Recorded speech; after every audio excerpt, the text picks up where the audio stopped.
함께 말씀 보겠습니다. 고린도전서 11장 27절에서 29절 말씀입니다. 고린도전서 11장 27절에서 29절 말씀 우리 함께 읽겠습니다.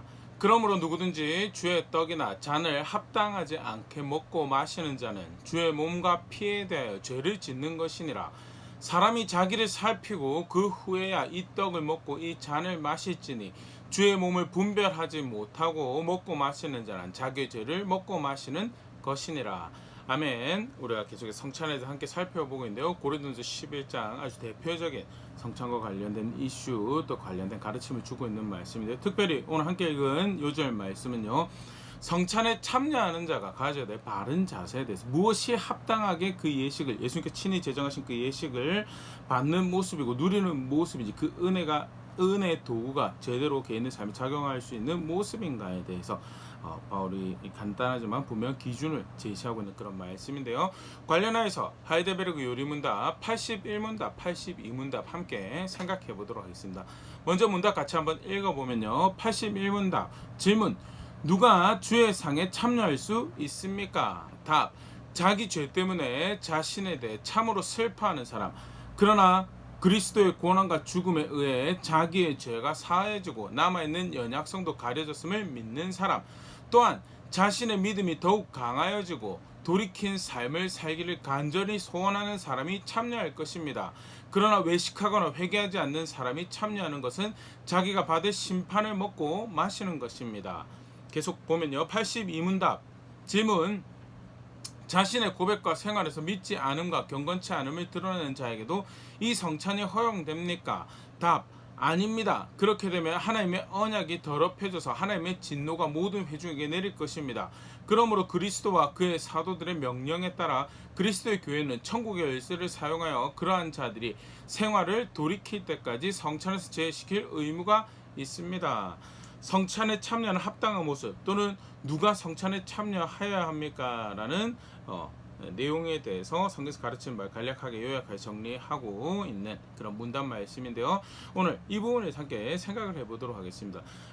여러 가지로 표현할 수 있을 것 같습니다. 누가 성찬에 참여해야 되는가 또는 성찬이 누구에게 주어진 예식인가에 대해서, 성찬이 어떤 의미로 제정되었는가, 어떤 목적에서 제정되었는가 측면에서 함께 생각을 해보면요. 이러한 부분이 더 분명히 보여지리라 생각되어지는데요.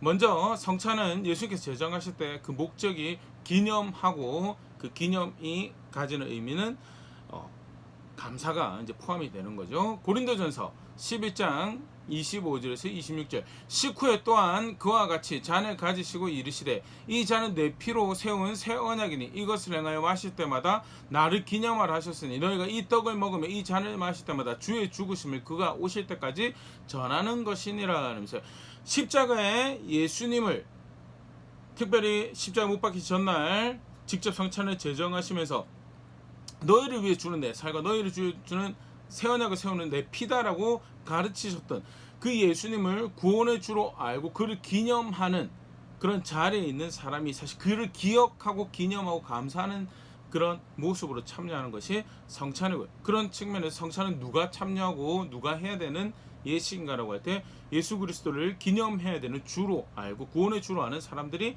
참여하는 거죠.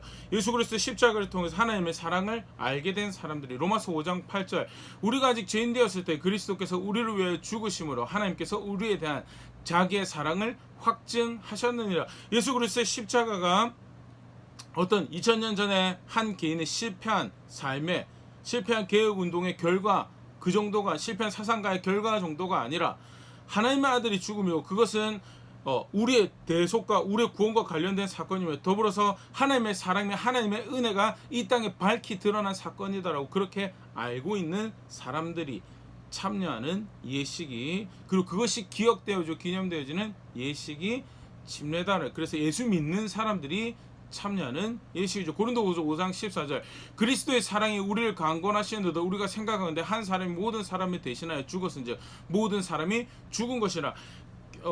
우리가 좀 전에 문답 읽을 때도 봤었지만요. 단순히 그걸 그렇게 알고 있는 것뿐만 아니라 그렇기 때문에 그 은혜가 그 사랑이 죄를 용서하시고 나를 죄로 죄와 사망과 마귀에 자유케 하신 그 사랑의 은혜가 이제 내 삶을 이끌어가는 주체가 되었습니다라고 고백하는 대상들이, 그 성도가 교회가 참여하는 예식이 성찬이고, 그러한 측면을 성찬 목적이죠. 기념하고 감사하는 목적에서 제정된 것이다라는 것. 두 번째로 또 성찬이 제정된 목적의 성경에서 우리가 이미 살펴본 부분이면요, 연합이라는 의미가 있습니다. 성찬에 참여하는 사람은요, 그의 몸과 그의 피에 연합한다라는 의미로, 고린도전서 10장 16절, 우리가 축복하는 바 축복의 잔은 그리스도의 피에 참여함이 아니며 우리가 떼는 떡은 그리스도의 몸에 참여함이 아니냐면서요. 성찬에 참여한다는 그 떡을 먹고 그 포도주를 대한다라는 것은 예수 그리스도에 참여한다라는 의미를 가지고 있다. 먼저는 그의 피에 참여, 그의 몸에 참여한다라는 의미는 대표적인 신앙의 고백이죠. 내가 그리스도와 함께 죽고 내가 그리스도와 함께 삽니다라는 고백을, 갈라디아서 2장 20절, 내가 그리스도와 함께 십자가에 못 박혔느니 그런즉 이제는 내가 사는 것이 아니오 오직 내 안에 그리스도께서 사시는 것이라. 이제 내가 육체 가운데 사는 것은 나를 사랑하사 나를 위해 자기 자신을 버리신 하나님의 아들을 믿는 믿음 안에서 사는 것이니라.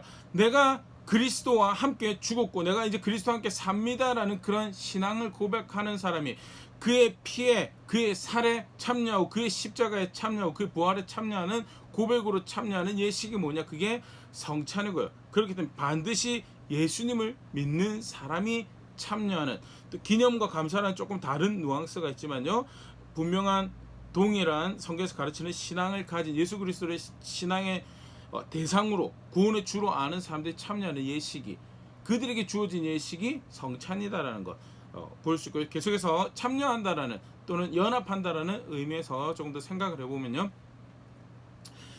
예수 그리스도와 연합한다라고 했을 때 그의 죽으심 참여하고 그의 생명에 참여한다라는 의미가 있지만, 동시에 또 어떤 성경에서 그와 연합한다 또 그에 참여한다라고 할 때 어떤 의미를 또 성경은 가르치고 있는, 그의 몸이 되었다라는 것을 가르치고 있죠. 에베소서 1장 22절 23절, 또 만물을 그의 발 아래 복종하게 하시고 그를 만물 위에 교회의 머리로 삼으셨느니라. 교회는 그의 몸이니 만물 안에서 만물을 충만케 하시는 이의 충만함이니라. 예수님은 예수를 믿는 모든 자들의 교회의 머리가 되신다라고. 교회는 그리고 예수를 믿는 자들 그의 몸이다라고.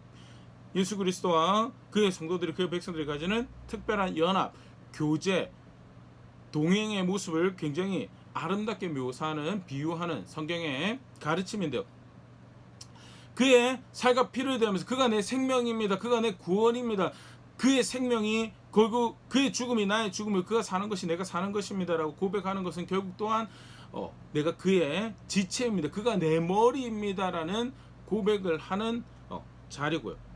그래서 성찬은요, 스스로를 그리스도의 몸으로 아는 그런 사람들이 참여하는 거죠. 더불어서 그리스도의 몸이 되었다는 것은 그렇게 그의 생명에 참여하게 돼서 특별한 교제 가운데, 특별한 동행 가운데 초청받았으며 그의 몸에 연합하여서 참여하는 자가 되었다라는 것은 결국 하나님 나라의 유업을 받아 가지는 자로, 영원한 생명을 누리는 자로 스스로를 아는 자들이 가지는 예식이 성찬이라는 거죠. 로마서 8장 17절, 자녀임은 또한 상속자 곧 하나님의 상속자요 그리스도와 함께한 상속자니 우리가 그와 함께 영광을 받기 위해 고난도 함께 받아야 할 것이니라. 예수 그리스도를 믿는다는, 그와 연합한다는 것은 처음 살펴보던 것, 그의 죽음이 내 죽음입니다라는 고백을 만드는 자리가 그와 연합하는 자리죠. 또 그가 사신 자리가 내가 사는 자리고, 이제 내가 사는 것은 그가 사는 것입니다라고, 생명의 주인이신 그가 사는 것입니다라고 고백하는 것이 그와 연합하는 자리고, 더불어서 그와 연합한다는 것은 그의 몸이 된다는 것을 의미하는 것. 그리스도의 몸으로서 그가 머리고 내가 그의 지체로 그의 뜻을 펼쳐 그의 의지를 펼쳐가는 삶을 살아갑니다라고, 또한 그렇게 신비한 연합 가운데, 신비한 교제 가운데 살아갑니다라고 고백하는 그런 사람이 그리스도 연합하는 거죠. 마지막으로 그와 연합한다는 것은 그가 약속하신 영원한 생명에 그와 함께 연합하는, 그 다른 말로는 하나님 나라에 유업이 있고 기업이 있다라는 그런 의미고요. 스스로를 그런 자로 아는, 또 그의 삶이 그걸 고백하기 원하는 그 사람이, 그런 열정과 그런 동기를 가지고 있는 사람이 참여하는, 그런 사람에게 주어진 예식이 뭐냐? 참여함을 고백하는 신앙의 행위고, 참여, 그가 구원해 주다라고 기념하고 감사하는 예식이 되는 성찬, 그게 바로 그들에게 주어진 예식이고 은혜의 도구이며, 그런 사람이 그런 자세를 가지고 참여하는 것이 성찬이다라는 것. 이까지만 보면 사실은 앞에 내용 유사한 두 개죠. 이제 기념 감사하는 것도 그렇고 사실 별개의 내용이 똑같은 신앙의 모습을 이제 다른 측면에서 묘사를 하고 있는 거예요. 참여와 연합의 모습도 사실 이제 결국 큰 범주에서 예수님 믿는 사람이 참여하는 것이다. 절대 예수님 믿지 않는 사람이 참여하는 예식이 아니다. 그들이 혹시 예식에 참여하다 보면 신비한 은혜 가운데 예수님을 믿게 될까 하여, 또 어떤 감정적 동요와 감동이 발생하여서 예수님 믿게 할까 하여 참여한 예식이 절대 아니, 그렇게 사용해서는 절대 안 된다라는 이 모습을 보일 수 있고요. 이제 마지막으로 우리가 함께 살펴보면 성찬의 제정 목적 살펴봤던 것이 이제 연합하고 더불어서 이제 오늘 읽어봤던 요절에 그런 표현이 등장하죠. 고린도서 11장 29절 다시 한번 보면요, 주의 몸을 분별하지 못하고 먹고 마시는 자는 자기의 죄를 먹고 마시는 것이니라 하면서, 성찬에 참여하는 사람은 어떻게 참여하는 것이 합당한 모습인가라고 할 때 주의 몸을 분별해야 된다라고 이야기를 하고 있다는 부분. 그러면 주의 몸을 분별하는 것이 무엇인가라고 할 학자들이 두 가지를 이야기합니다. 하나는 자아성찰이라는 측면에서 이야기를 하고, 하나는 교회라는 측면에서 이야기를 하는데요. 자아성찰이라는 측면에서 사실 이제 이 사건이 그런 뉘앙스를 가지고 있죠. 성찬에 고린도 교회에 가지고 있던 성찬과 관련해서 가지고 있던 문제인데요. 고린도전서 11장 21절 22절 보면, 이는 먹을 때 각각 자기의 만찬을 먼저 갖다 먹음으로 어떤 사람은 시장하고 어떤 사람은 취함이니라. 어떤 사람이 시장하는 그 성찬을 대함에 있어서 어떤 사람은 먹지 못해 시장한 상황 가운데 어떤 사람은 먼저 많이 자기가 먹고 싶은 데 가져와가지고 배가 부른 굉장히 사실 무실한 대표적인 모습인데, 그게 성찬 가운데 벌어졌고, 22절 너희가 먹고 마실 집이 없느냐, 너희가 하나님의 교회를 업신여기고 빈궁한 자들을 부끄럽게 하느냐, 내가 너희에게 무슨 말을 하랴, 너희를 칭찬하랴, 이것으로 칭찬하지 않노라 하면서 굉장히 잘못된 모습, 성찬에 대한 잘못된 모습이라면서요. 다시 한번 성찬이 가지는 의미에 대해서 쭉 가르치는 것이 이제 그 뒤에 후반부에 등장을 하게 되는데요. 사건의 계기가 뭐냐, 욕심 따라서 예수 그리스도를 기념하고 감사하고 그와 연합한다라고 고백하는 예식조차도 자기 욕심 따라서 잘못된 선택들을 만들어가고 있는 그 예식의 현장에 있는 가운데, 십자가에 예수님이 나의 주다라고 고백하는 그 현장에 있음에도 불구하고 무질서와 자기 욕심을 따르는 그릇된 강팍하고 완고한 자세를 가지는 모습에서 몸을 분별하고 성찬에 참여하라고 이야기하는 것은 분명한 바른 자세를 가지고 스스로가 바른 자세를 가지고 참여하라는 그런 의미로 보일 수 있고, 그런 측면에서 자아성찰의 의미로 바울이 이야기하는 것이다.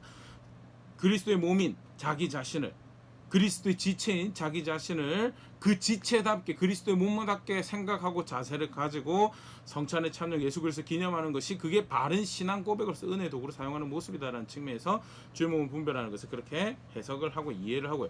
비슷한 뉘앙스를 힌트로 보일 수 있는 게 그 앞장에 고린도서 10장에도 사실 이제 성찬에 대한 묘사가 등장을 하는데요. 고린도서 10장 15절 말씀 보면, 나는 지혜 있는 자들에게 말한 것 같이 하노니 너희는 내가 이르는 말을 스스로 판단하라 라면서 주의 떡을, 주의 몸을, 주의 피를 참여하는 사람들에 대해서 이야기하면서 스스로 판단하라, 스스로를 돌아보아서 양심껏 정직하게 복음 앞에, 예수 그리스도 앞에 특별히 자신의 몸과 자신의 피를 생명물에서 내어주고 그에 참여한다고 고백하는데 스스로 양심을 속이지 말고 스스로 판단하는 자리에서 스스로가 무엇을 고백하는지 돌아보라는 그런 측면에서 이런 표현이 등장하라고, 그런 측면에서 몸을 분별한다라고 할 때 분명히 자아성찰의 의미가 있습니다. 그런 식으로 치면요, 성찬을 대할 때 앞에 기념하고 감사하고 자아성찰하고 다 비슷한 의미로, 그러면 예수 믿는 사람이 성찬을 예수 그리스도의 믿음의 고백과 더불어서 스스로 돌아보는 그런 정직한 자세로 성찬에 참여하면 되고, 그런 사람이 성찬에 합당하게 참여하는 거네요라고 이제 생각이 쉽죠. 사실 맞습니다. 그게 성경에서 가르치고 있는 부분이죠. 근데 그게 전부가 아니다라는 것을 하나 더 보일 수 있는 게 사실 이 좀 전에 우리가 함께 살펴본 고린도전서 11장의 이슈가 교회 가운데 벌어진 이슈였다는, 물론 잘못을 행한 개개인의 문제가 있습니다. 그래서 그 개개인의 잘못된 자세가 교회 안에 만연하지 않도록 돌아보고 수정해야 될 것에서 분명히 권면하고 견책하는 것이 바울이 이 장면, 이 편지를 쓰고 있는 목적 중에 하나죠. 개인 내 수정해야 될 부분들이 분명히 있죠. 그런데 몸을 분별한다고 할 때 이 이슈 자체가 뭐였느냐라고 할 때, 지금 내가 이 성찬을 대하고 있는 이 공동체가, 이 사람들이 누구냐라고 할 때 그들이 바로 주의 몸이거든요.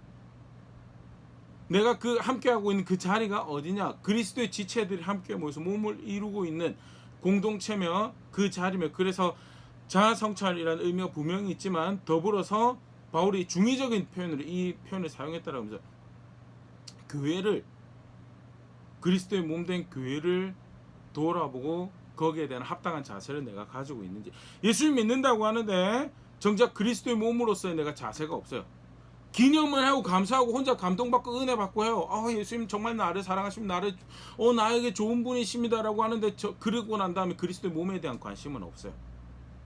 혼자 감동받고 혼자 은혜 받고 혼자 정말 감격해서 열정 가지고, 그래 내가 열심히 살려 혼자 배부르고 하는데 정작 공동체고 몸이라고 일컬어지는 사람들한테는 그들이 시장하건 그들이 그 성찬을 충분하게 참여하지 못하건 그런 이슈는 아무런 관심도 없는, 그것이 바르게 이행되는 것이 몸을 존중하고 그 예수님을 존중하는 또 다른 모습인 것에 대해서는 아무런 관심이 없는 교회 문제점에 대해서 몸을 분별하라고 이야기할 때, 그 몸에는 성찬을 대하는 합당한 모습에는 교회에 대한 이해 또는 교회로서 가지는 바른 자세를 가지고 이 성찬에 참여해야 될 것을 이야기를 하고요.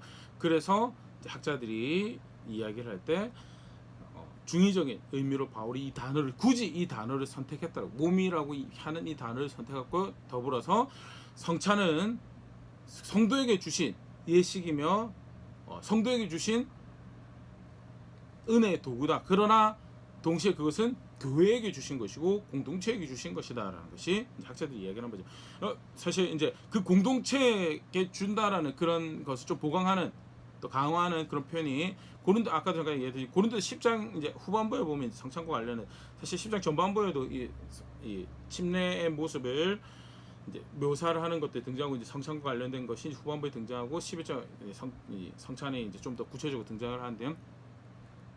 예수님의 몸으로 성찬에 참여하는 사람으로서 자신의 신앙 고백한다고 할 때 반드시 그가 가져야 될 자세로 하나 바울이 언급하는 게 뭐가 있냐면, 고린도전서 10장 32절, 유대인에게나 헬라인에게나 하나님의 교회나 거치는 자가 되지 말고, 예수 그리스도 안에서 가진 자유가 있습니다. 그 예수 그리스도에 누리게 되는 그 자유가 유대인에게 헬라인에게 거치는 수단과 도구가 되지 말고, 유대인이면 흔히 말하는 본백성이죠. 본백성, 유대인, 이방인, 그리고 바울이 하나 더 언급한 게 교회에 거치는 자가 되지 말라고. 쉽게 말해서 개인적으로 예수를 믿는다라고 하는 것이 자신의 신앙도 그렇지만요, 이웃, 특별히 믿음을, 신앙을 함께 고백하는 공동체, 굉장히 밀접한 관계를 가지고 있다라는 것. 내가 혼자 감동받고 내가 혼자 은혜 받고 그게 초점이 되어, 그게 사실은 그 균형을 같이 가져야 되고 건강한 밸런스를 가져야 되는 거에 대해서 같이 고려해야 될 부분이고, 성찬을 대할 때 그런 이 가르침들이 존재하고 있다는, 그렇기 때문에 성찬에 누구에게 주셨는가, 또 누가 참여하는가에 대한 이슈에 있어서 몸을 분별하는 것이 굉장히 중요한 기준이 된다는 것. 기념하고 감사하는 것, 연합하는 것, 참여하는 것, 고백하는 것 훌륭하죠. 다 훌륭합니다. 근데 더불어서 절대 간과하지 말아야 될 기준이 몸을 분별하는 것이고, 그렇기 때문에 교회에 주신 예식이다라고 그렇게 이야기를 하게 되죠. 관련해서 조금 더 생각을 해보면요, 교회라고 할 때, 그리스도의 몸이라고 할 때 우주적 몸을 이야기를 합니다. 우주적 몸을 이야기를 하고, 그래서 우주적 몸의 일부이기 때문에 난 내가 원하는 어디서든지 성찬을 할 수 있다라고 그렇게 주장하시는 분들도 있습니다. 그런데 사실은 우리 좀 전에 이야기 드렸던 것처럼 바울은 성찬을 대할 때 분명 합당하게 대하는, 정말 예수님 믿느냐라고. 그러면 예수 그리스도의 몸에 대해서 바른 자세를 가지고 합당한 자세를 취하려고 하는 그런 신앙 고백이 함께 가야 하는 것이, 그게 그의 사례, 그의 피에 참여하는 바른 모습이 되는 것이, 그렇기 때문에 분별하고 먹지 않으면 심판받을, 벌받을 자리에 있는 것이다라고 가르치는 것이 성찬의 기준이었다는 그런 측면에서 저 개인적으로 선교단체나 가정에서 성찬을 하는 것에 대해서 이렇게 권하지는 않습니다. 왕왕 이제 그런 이제 모습들을 보게 되죠. 저도 이제 예전에 대학생 시절에 그런 모습들을 보고 또 실제로 경험하게 된 그런 경우들도 있는데요. 그런데 엄격하게 따져서 봤을 때 큰 우주적인 보이지 않는 그리스도의 몸으로 생각하면 선교단체도 그리스도의 몸이고 교회라고 이야기할 수 있습니다. 가정도 교회라고 그리스도의 몸이라고 이야기할 수 있습니다. 그런데 선교단체랑 교회랑 무엇이 다른가라고 할 때 왜 교회에 주신 예식으로 교회에서 하는 것이 맞는 것이고 선교단체에서 하는 것은 조금 이렇게 자칫 그릇된 이해를 야기할 수 있는 문제가 있는 모습으로 보는가라고 할 때 교회라고 한다면 교회 일원이 되는 것은 예수 그리스도 복음을 믿느냐 믿지 않느냐, 그게 가장 중요한 이슈죠. 예수 그리스도 복음을 성경에 가르치신 대로 믿으면 교회 일원이 되는, 그 이외에 어떤 제약도 없어요. 고린도전서 1장 23절 24절 우리는 십자가에 못 박힌 그리스도를 전하니 유대인에게는 거리끼는 것이요 이방인에게는 미련한 것이로되 오직 부르심을 받은 자들에게 유대인이나 헬라인이나 그리스도는 하나님의 능력이요 하나님의 지혜니라 하면서, 거리끼는 것이고 미련한 것으로 보일 수 있는데 세상 눈에는, 그런데 그것을 하나님의 능력으로, 하나님 지혜로, 하나님 구원으로 보는 사람들에게 유대인 헬라인 아무런 상관이 없다라는 거예요. 이방인, 어떻게 보면 역사상 가장 그 대척점에 있는 그 양쪽 극단에 있는 그 둘도 복음 안에서 하나가 될 수 있고 한 몸으로 이룰 수 있고 부르심을 받은 자라고 일컬어지는 한 공동체가 될 수 있다라는 것, 그게 교회죠. 그래서 교육을 얼마나 많이 받았는지, 사회계층에 어디에 소속되었는지, 혈통이 어떻고 인종이 어떻고 사는 집이 어떻고 무엇을 어떻게 누리고 있고 전혀 상관없이 예수님을 믿느냐, 복음을 받아들였느냐, 복음 받아들였으면 교회의 일원이 될 수 있는 거고요. 그렇지 않으면 교회의 일원이 되지 못하는, 교회는 그런 공동체죠. 선교단체는 어떤 공동체냐? 일단은 사역의 방향성, 그 각각 선교단체가 다른 각양의 선교단체겠죠. 선교단체의 그 선교적 프로젝트의 비즈니스의 방향성에 동의를 하는 사람들이 모여지는 거죠. 공통의 관심사에서 사람들이 추려집니다. 또 그들이 어느 정도 그 일을 함께 할 수 있는, 뭐라고 해야 될까요? 건강, 또는 지적 능력, 어빌리티에 의해서, 능력들에 의해서 또 사람들이 공동체에 추려져요.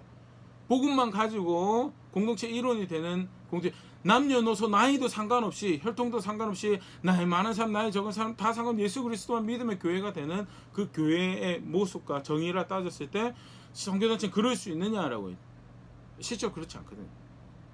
그런 측면에서 그 공동체에서 몸을 분별한다라고 했을 때 그 몸은 어떤 몸이 되는가에 대해서 성경에서 바울이 오늘 말하는 그 몸이 충분히 분별되어지고 그리고 성찬에 참여할 수 있는가에 대해서 이제 질문이, 미주수가 애매한 게 있다라는 거죠. 그런 측면에서 성경에서는 분명히 이게 합당한 모습이다라고 한 조건으로 사도가 교회에 분명히 명시하고 있는 게 몸을 분별하는 거다라고 이야기하는데, 애써 기념하고 감사하고 참여하는 것만 강조하고 하나를 버리게 된다면 그것은 성경을 대하는, 말씀을 대하는, 신앙을 대하는 그릇된 것을 연습하게 되는 모습이라고 생각돼요. 그래서 그런 측면에서 선교단체 하는 것에 대해서 좀 우려가 된다라고 저는 개인적으로 생각을 하고요. 더불어서 가정 같은 경우에도 가정도 교회가 복음으로 이루어진 공동체라면요, 가정은 혈연 그리고 결혼 서약 언약으로 이제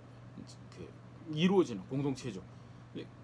혈연과 결혼이 아니면 가족이 될 수 있는 방법이 입양 같은 특수한 방법이 있지만 그거 외에는 사실은 존재하지 않아요. 그 외에는 가족이 될 수가 없는 것이 그게 가족이 가진 특수성이죠. 그래서 가족은 가족대로 하나님 앞에서 가진 책임과 의무가 있어 가족으로 서로에 대해서 단적인 예로 이야기하면 이제 다음 시간에 조금 더 살펴볼 텐데, 교회 안에서 공동체로 몸을 이루며 살아간다고 할 때 굉장히 중요하게 하나님께서 또 예수님께서 가르치신 모습이 권징하는 거죠. 그래서 바울 같은 경우에도 고린도 교회도 그렇고요, 디모데 전서에도 그렇고 출교를 했다라는 모습이 등장을 합니다. 표현이 내쫓았다는, 공동체에서 내쫓아,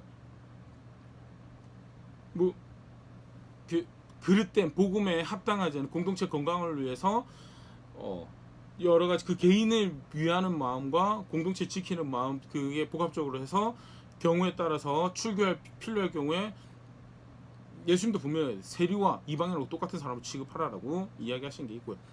실제로 바울이 고린도 교회 디모데에게 또 편지하면서 그런 정황이, 출교라는 게 존재하지. 근데 가정은 출교라는 게 존재를 하나요? 가정에서 내쫓을 수 있나요? 사실 성경에서 많은 경우에 그러기 전에 이제 훈육을 해야죠. 그러기 전에, 그럼에도 불구하고 훨씬 더 이렇게 다른 모습의 관계를 지키는 책임감이나 이런 것들이 가르쳐지는 것이 가정의 모습이고요. 물론 교회도 하나님 가정이라고 일컬어집니다. 그럼에도 불구하고 그건 다시 비유적인 표현이고 훨씬 더 복합적인 다양한 모습들이 펼쳐지는 곳이 교회죠.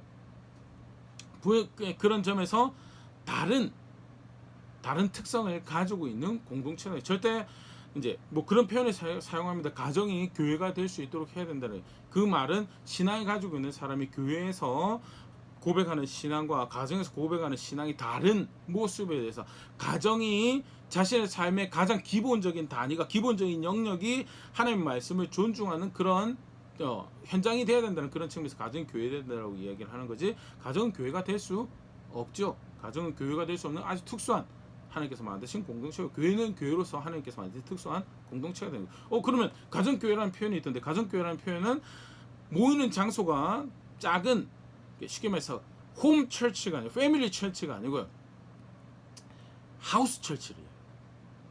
이게 큰 대그룹으로 모여지는 것이 아니고 작은 공간에 작은 소수의 인원으로 모여지는 것을 편의상 가정교회라고 표현하는 것이지, 가정이 교회가 된다는 표현으로 사용하는 것이 절대 아니다. 그런데 가정에서 이제 뭐 가정 예배도 그렇고요. 우리가 예수님을 기념하고 기억하기 원하는데 성찬이 좋은 것 같아, 그래서 우리 성찬하자라고 그렇게 왕왕 접근을 편하게 하시는 그런 경우들을 이제 보게 되는데요. 과연 가정에서 성찬을 하면서 주의 몸을 분별하는 것이 사도가 가르치는 대로 정직하게 정확하게 시행이 될 것인가, 그런 측면에서 우려가 되는 부분이 분명히 존재한다라는 거죠. 그냥 단순히 감동받기 위해서, 기념하기 위해서, 감사하기 위해서 하는 거라면 다른 도구들이 충분히 있는데 왜 굳이 성찬을 그런 도구로 사용하는가? 왜 성찬이 너무나 생생하지 않습니까? 라고 이야기하는데, 그럼 생생하다라는 그 감동을 위해서 하나님 말씀에서 가르치고 있는 몸을 분별한다라는 부분을 이제 살짝 간소화시켜서, 또는 마치 없는 것처럼 만들어버리는 양심의 연습을 한다는 것은요, 사실 좋은 신앙의 모습이 아니라고 생각되죠. 그래서 가능한 한 차라리 다른 뭐 여러 가지 많죠. 컨텐츠도 많죠. 차라리 다른 걸 하지, 성찬을 굳이 이런 기준으로 참여하는 사람이 이렇게 하는 것이 합당하다고 하는데 굳이 선교단체나 가정에서 하면서 우려를 자아낼 필요는 없다라는 그게 제 개인적인 생각이고, 보수적으로 예수님 가르치신 대로, 교회 성경에서 가르치신 대로 성찬을 집례하고 만약 한다면 그렇게 하는 것이 더 낫지 않겠는가라고 주장하는 학자들의 저도 이제 공감하고 지지하는 부분이고요. 더불어서 이제 교회에서 침례를 받은 사람들만 성찬에 참여하도록 하는 것도 사실 우리가 오늘 살펴본 기준에 의해서 이제 결정을 하는 거죠. 저 개인적으로 예수님 믿고 있는데요, 예수님 영접했는데요, 좋습니다, 나쁘다고 생각하지 않습니다. 그럼에도 불구하고 공동체 안에서 공적으로 내가 이제 예수님 믿는 사람으로 살아갈 것입니다라고 선언하는 예식이 침례고요. 그런 측면에서 일종의 공적인 확인이죠. 그 과정을 거쳐 침례를 받은 사람들만 그리스도의 몸에 참여하고 그렇게 몸이 되는 것을 분별하고, 그게 사실 소중한 예식이죠. 함께 전혀 혈연도 아니고 지연도 아니고 학연도 아닌 사람들이 예수님 복음 때문에 한 자리에서 함께 그리스도의 몸이라고 상징되어지는 빵과 또 그의 피를 상징하는 잔을 함께 대하면서 신앙을 고백할 수 있는 현장이 너무나 놀라운 장면이죠. 그런데 그것이 좀 더 분별되어지기 위해서 아까도 잠깐 얘기했던 공적인 어나운스먼트죠. 선언 침례를 하신 분들만 성찬에 참여할 수 있더라고요. 그렇지 않은 분들은 준비해서 기다려서 좀 더 분명한 모습 가운데 바르게 성찬을 대할 수 있도록 그렇게 권면하고 또 그렇게 진행을 하고 있는 것이 이러한 기준에 성경에서 한 가르치신 대로 바르게 성찬을 하려는 노력의 한 모습이다라는 것, 그런 것도 같이 생각해 볼 수 있으면 좋을 것 같고요. 오늘 간단하게 누구에게 성찬을 주셨는가? 예수 믿는 사람에게 주셨죠. 그리스도의 몸이라고 생각하는 사람들, 하나님 나라에 유업이 있다라고 생각하는 사람, 진실 때 그래서 하나님 나라에 유업이 있다라는 삶을 살아가지 않는 사람들에게는요, 문답에도 나왔지만 성찬에 참여하는 것을 속칭 수찬 정지라고 그러죠. 참여하지 못하도록 하는 것이 그것이 그를 보호하는 방법이고 공동체를 보호하는 방법이다라고 이야기되어지는 여러 가지 모습에 대해서 성찬에 대한 분명한 기준들, 누가 참여하는 것이 바로 무슨 모습이 합당한 것인가 간단하게 생각해 봤는데요. 다시 우리가 분명하게 중요한 기초에 도달할 수 있다라고 생각이 되는데, 그것은요, 우리가 신앙을 고백하고 하나님을 알고 하나님 섬긴다라고 할 때 무엇이 합당한 것을 만드는가라고 했을 때 그것은 하나님 말씀만이 합당한 것을 만들 수가 있죠. 오늘 함께 읽었던 요점 말씀 고린도전서 11장 27절에서도 그것이 묘사가 되어 있는데, 그러므로 누구든지 주의 떡이나 잔을 합당하지 않게 먹고 마시는 자는 주의 몸과 피에 대해 죄를 짓는 것이니라는, 합당하지 않게 먹고 마실 수 있다라는 거예요. 그 무엇이 합당한가라고 했을 때 가르치는 그대로 하는 것이 그게 합당한 것이죠. 가르치는 그대로 하는 것이 합당한 것이다라는. 그렇기 때문에 갈등도 야기될 수 있어요. 아무렇게나 들어와가지고 야 그거 생생하고 감동적이고 나도 그 예식에 참여하고 침례를 받지 않았기 때문에 신앙이 확인되지 않았기 때문에 기다려 주십시오라고 이야기할 때 사실 불편한 관계가 만들어질 수 있고 갈등이 야기되죠. 또는 일상의 삶을 마음대로 막 살고 있는 걸 뻔히 아는데 제가 이제 예를 들 수 있는 경우가, 제가 이제 가까이 아는 경우가 이제 제 친구 목사님이 사역하는 사역지에서 벌어졌던 한, 제가 기억에 5, 6년 정도 된 이야기로 기억을 하는데요. 이제 이혼을 갈등하고 있는 가정이 있어서 이제 그 친구 목사님이 이혼하지 말고 이렇게 조정을 해서 이렇게 다시 바로 잡아보자라는 권면을 하고 지도를 하고 있었는데, 결국 이제 부부가 이혼을 하고 싶어서 교회를 오질 않고 결국 자기들 마음대로 가서 이혼을 하고, 그래도 이제 교회는 거기가 괜찮았다 싶어서 다시 돌아왔었나 봐요. 그때 이제 친구 목사님이 했던 결정이 가르치는 것을 성경에서 가르치는 대로 해보자라고 하는 가르침에 대해서 받아들이지 않았던 정황에서 이제 징계를 하게 됐고요. 그래서 불순종하고 그릇된 선택을 했던 거에 대해서 수찬정지 3개월, 그리고 잘못 가르친 목사 자신에게도 책임 있게 자기도 수찬정지 3개월 이렇게 해가지고 이제 합당한 기준을 교회에 세워가려고 이제 노력했던 그런 이야기를 들었던 것이 있는데요. 뭐가 합당할 수 있는 건가에 대해서 기준대로 하는 게, 말씀대로 하는 게 그게 하나님 앞에서 오직 합당할 수 있는 유일한 방법이죠. 더불어서 교회는 그런 곳이 되어야 된다는 거예요. 교회는 예수님 믿는 사람들이, 그리스도의 몸이라고 모인 사람들이 모여진 곳은 그런 곳이 되어야 된다는. 사실 이제 관련돼서 말씀 하나 같이 보고 오늘 마무리하려고 그러는데요. 말라기 2장 6절 7절입니다. 그의 입에는 진리의 법이 있었고 그의 입술에는 불의함이 없었으며 그가 화평함과 정직함으로 나와 동행하며 많은 사람을 돌이켜 죄악에서 떠나게 하였느니라. 제사장의 입술은 지식을 지켜야겠고 사람들은 그의 입에서 율법을 구하게 되어야 할 것이니 제사장은 만군의 여호와의 사자가 됨이거늘. 하나님께서 레위와 언약을 맺으시면서 그들에게 특별한 직임을 맡기셨죠.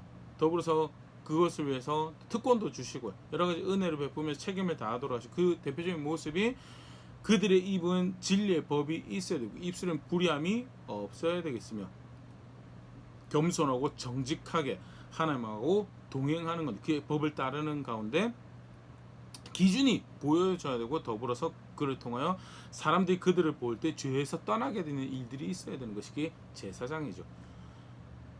근데 신약에 오면 예수 믿는 사람들 다 제사장이라고 부릅니다. 그래서 사실 말라기 이 말씀이 그냥 옛날에 제사장이 있었을 때만 해당되는 말씀이 교회가 어떤 곳이어야 되는가 기준이 있어야 되는 것이고 진리의 법이 있어야 되는 것이고 적어도 뭐 다 그렇게 잘 사나요? 아니죠. 기준이 있게 그래도 다름질 해가고 존중하는 가치가 분명히 있고 수고하고 믿는 바 붙잡아야 돼 수고의 성취해야 될 방향성이 분명히 있는 것이 교회 안에 교회라고 할 때 교회를 볼 때 발견되어야 될 모습이고 성도 하나하나를 볼 때 내 비록 잘 살지는 못하지만 이게 기준이게 내가 오늘도 노력합니다라고 보여줄 수 있는 게 있어야지 그게 교회의 바른 모습이고 제사장이라고 거룩한 왕 같은 제사장으로 일컬어지는 성도의 모습이다라는 거에 대해서 성찬도 그렇지만요 우리 예배 우리 기도 교회 가운데 우리가 행하는 교제들 모든 것이 우리끼리 즐겁고 행복하고 아름다운 모습들 만들어낼 수 있죠. 근데 합당하냐 합당하지 않아는 다른 조건에서 생각해야 되는 거예요. 그것은 가르치는 대로 진리 법을 따라서 하나님 말씀 따라 하는 것만이 합당한 것이고 그게 교회가 성도가 해야 되는 것이다 라는 것. 성찬도 그런 측면에서 분명 기준을 가지고 시행돼야 되고 그것이 다소 진보하게 느껴지고 또는 다소 그것이 덜 내 취향과는 좀 덜 감동적인 그런 모습이더라 하더라도 그게 말씀 따라서 이루어졌다면 시행이 되고 그것이 집행이 되었다면 그것이 사실은 감동적인 모습이고 감사해야 되는 모습이고 적어도 내가 최선을 다해서 합당하기 위해서 하나님 앞에 드려진 모습이다라는 것. 간략하게 성찬과 관련해서 무엇이 합당한 것인지에 대해서 함께 생각을 해보았는데요. 나는 어떤 신앙을 고백하고 있고 어떤 자리에 있는가 말씀 가운데 생각해 볼 수 있으면 좋을 것 같고요.